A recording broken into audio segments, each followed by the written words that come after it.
Hey guys, today we're in 1 Chronicles chapter 2. So we're looking at this new David to come.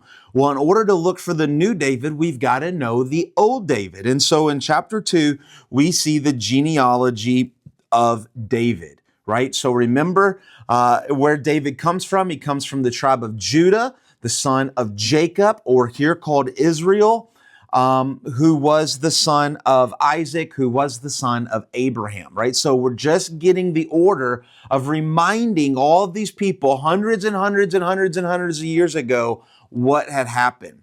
And so what do we start with? In verse 3, notice we start with the sons of Judah. Judah is the tribe mentioned first. Remember, it's the smallest of the tribes, but it's the tribe that the promised Messiah or the king would come from. So it's the most important to Israel, who's been exiled, who's coming back and waiting for this new king.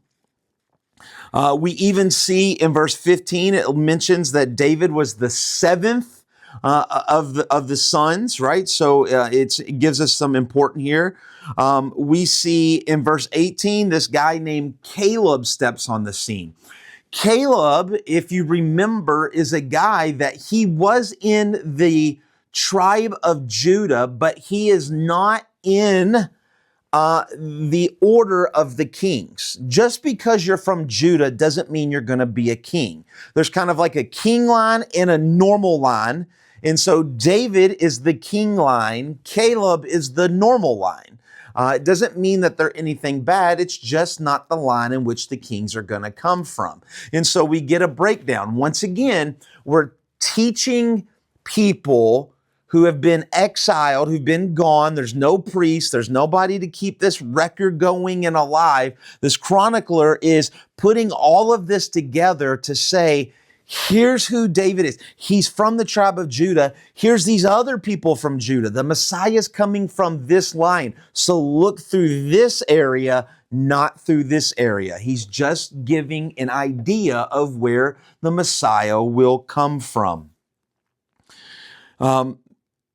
If you go through, it gives us a lot more detail about the side that the Messiah doesn't come from.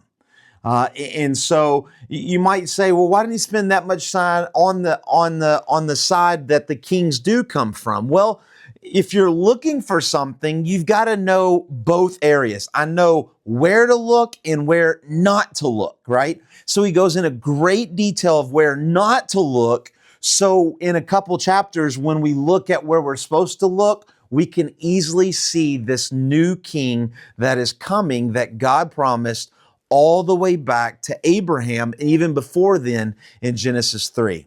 Hope that makes a little bit more sense, and we'll see you tomorrow in chapter 3. God bless.